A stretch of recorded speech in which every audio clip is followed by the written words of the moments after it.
Hello, everyone, and welcome to another Half Pint session.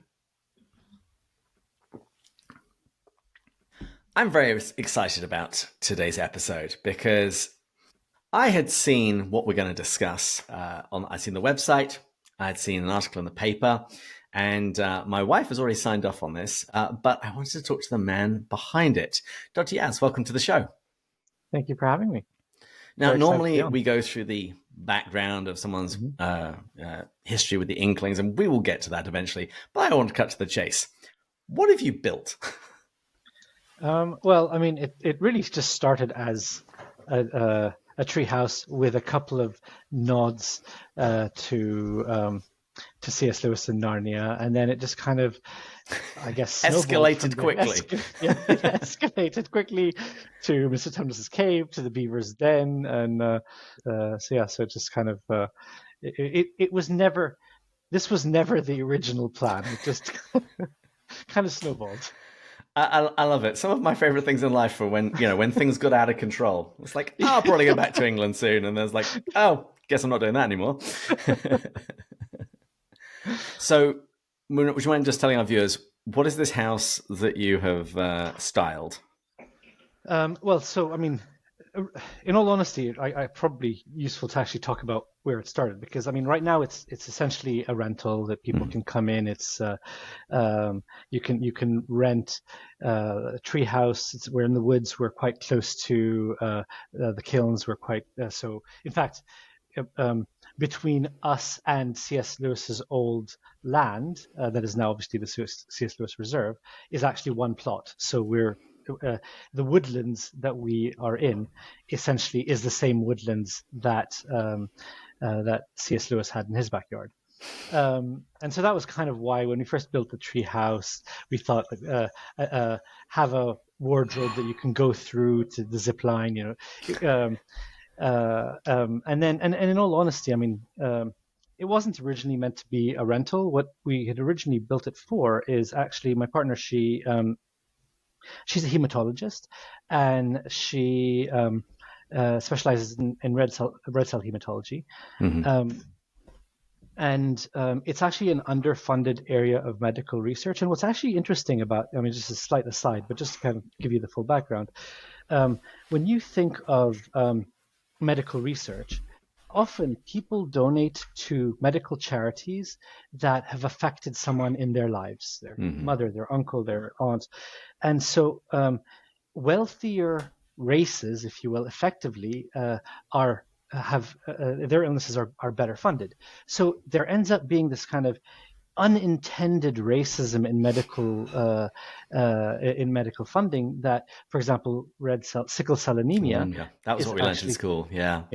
Is a poorly funded area because it largely impacts Afro-Caribbean, in the UK, or African heritage backgrounds generally. I mean, obviously there are other anemias as well, but that's the biggest one. And so she felt like she wanted to start this charity to raise money for anemias, and she did that. And then and we would have a lot of events. We'd have events for the patients. We'd have events where we bring in, like Oxford Brookes University puts up an ambulance for the kids to kind of like to normalize it, so it's not something scary. We bring researchers from Oxford Uni and Brookes to set up stalls to meet the parents, tell them about the latest research, etc. And also for the patients and the parents themselves to actually meet each other. So that often it's quite isolating for the child. So we'd have lots of events at our place, and fundraisers and so on. And we'd always end up having to put tenting. Just in case, because you never know with British weather, it's going to rain. So the tenting got a little bit expensive. So we're like, well, can we put something more permanent? And that's kind of how the treehouse was born. Because we are in the green belt. So I was like, actually, I wasn't expecting the council to actually approve the planning application, but they did. So we're like, oh, this is great. So we put that up, and then we started offering it to patients to stay there as well. And they actually quite liked it. We're like, okay, well, maybe we can actually broaden it out, have paying guests, put it on Airbnb, and then use that money for the charity. So so we did that, and then it started kind of mushrooming a little bit, like getting a lot of attention, and actually one a person we met, there's a photography session. She contacted us, and she basically wanted to come and do a photography setting and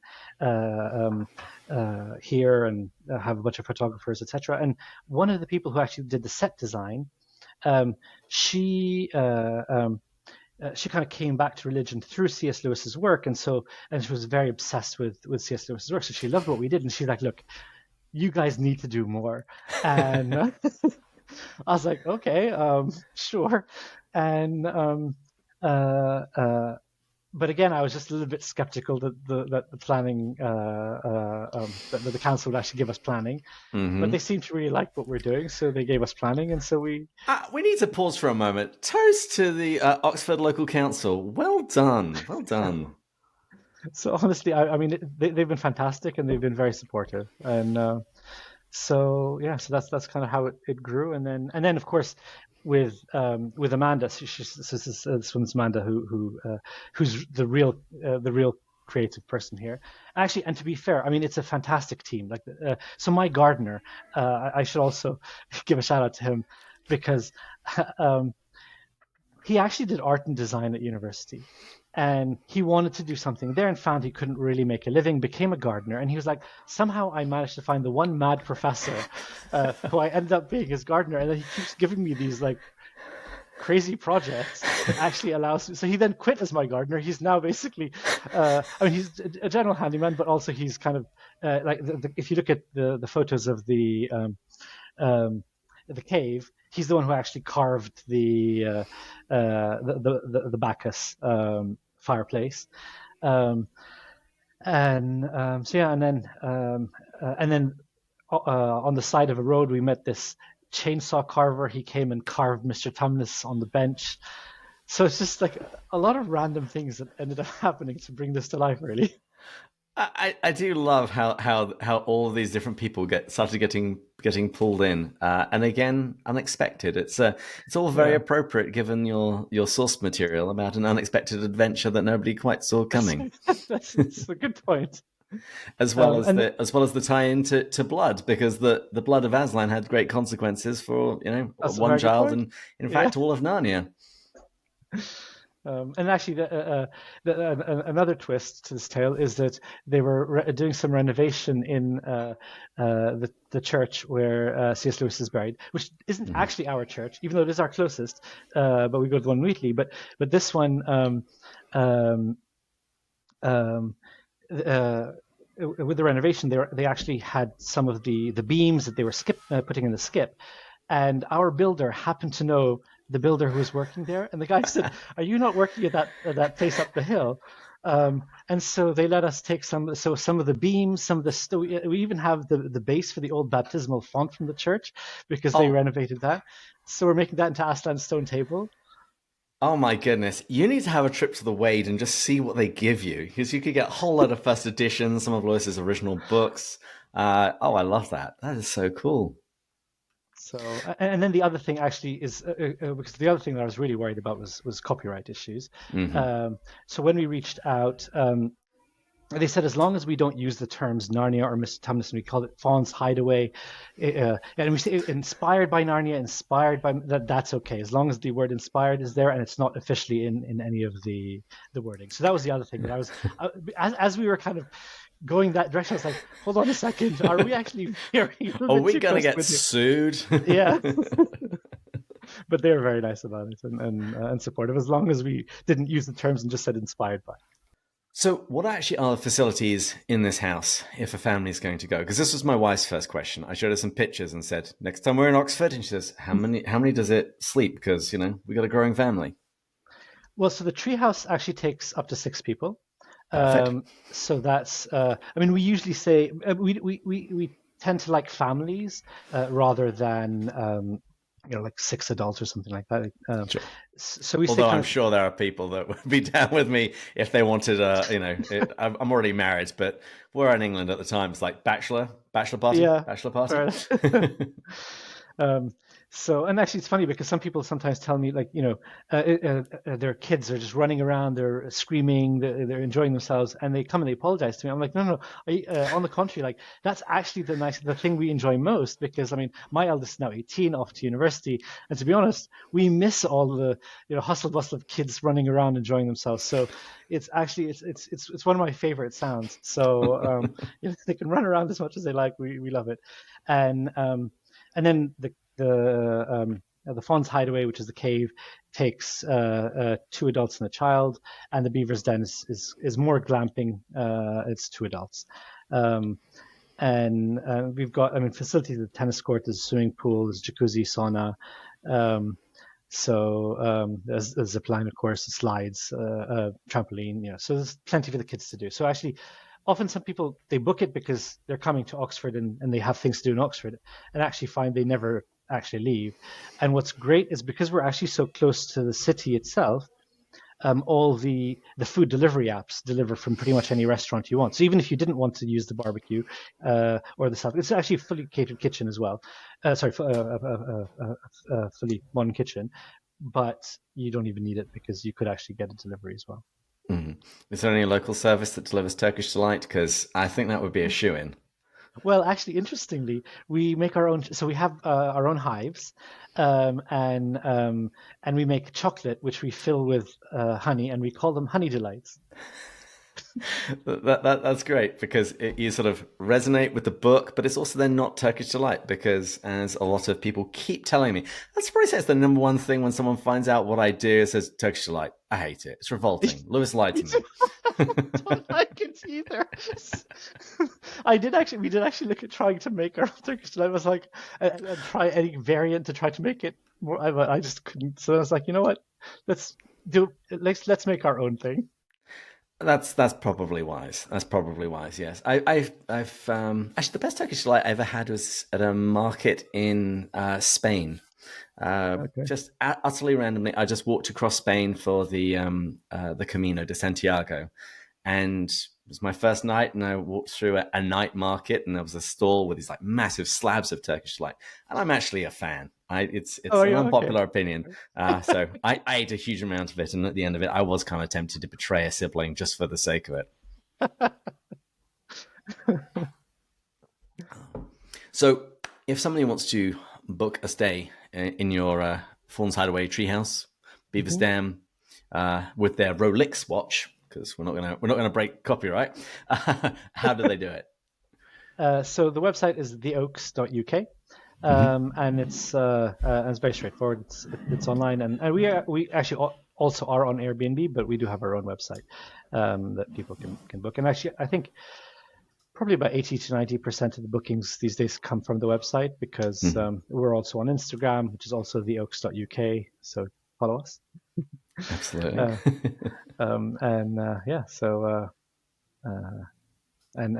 Like I said, we love kids, so people with families, I think it's our favorite demographic. This morning, I mentioned that we were at the US version of B&Q for Americans, Home Depot, because on the first Saturday of the month, they have a kids project. And you walk into the store and you know where it is immediately, even if it's a store you don't normally go to, because you hear this banging sound as they've given a whole bunch of toddlers hammers. And so you do it. It's pretty much the parents build it while their kids are trying to, stab each other with screwdrivers and hit each other's fingers with hammers. And then the kids always want to paint it. And it was the last thing I was doing before coming on here, just like trying to scrub off all of the wonderful shade of blue, purple, and yellow that my kids had mixed together that they really wanted their tree houses to look like. So, when we come and stay in Oxford, we can promise chaos. So I look forward to it. I'm sure you'll be very happy. I think the thing is so many places I actually don't cater to kids very well, and True. Which I think is a real shame. So I think that's also what we want to do, is make sure it really does cater to kids.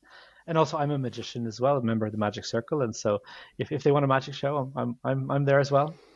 Oh my goodness! So let me get it straight. We get to stay at a Narnia house, and there's a magician nearby. Now, by the time we get there, my kids will have finished The Magician's Nephew. So I'll have to warn them that you're the good kind of magician.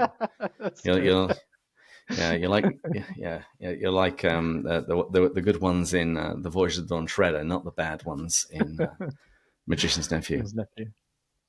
I love it. Well, I say we normally do this at the start, but what was your background with Lewis and the Inklings before this? Was this always a love, or did this something that you just fell into? I mean, both. I mean, given my interest in magic and fantasy, and so I was always interested in all sorts of fantasy books. So, from Narnia to Lord of the Rings to even, dare I say, Harry Potter.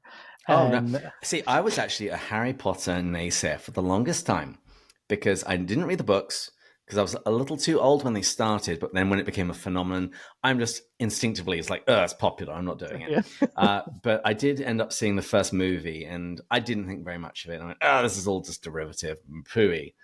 But I listened to a short series on the Literary Life podcast and it's like, I think I prejudged this, and I actually read all of the books last year, and it was fantastic. I think it was superb. Fair enough. So actually, you will see there's like, and actually also I should say, so there are a few nods to like in the treehouse. In order to turn on the lights, there's a Lord of the Rings book. You bring the ring to the picture of the ring. The lights come on. I roared when I saw that. My wife thought something was wrong. It's like, no, look at this. Can we have this at our house? And did you see the magic mirror as well? So that's a generative AI thing that I programmed. Basically, you can chat to it. And the image of the queen is actually my daughter, but not her voice. She was upset that I changed the voice, but I said I needed a raspy queen voice. See, you don't sound so evil, darling. Yeah, exactly. You sound too cute. I needed to make you sound evil. And if you notice, the mirror is actually the mirror of Erised. It's a mini mirror of Erised that I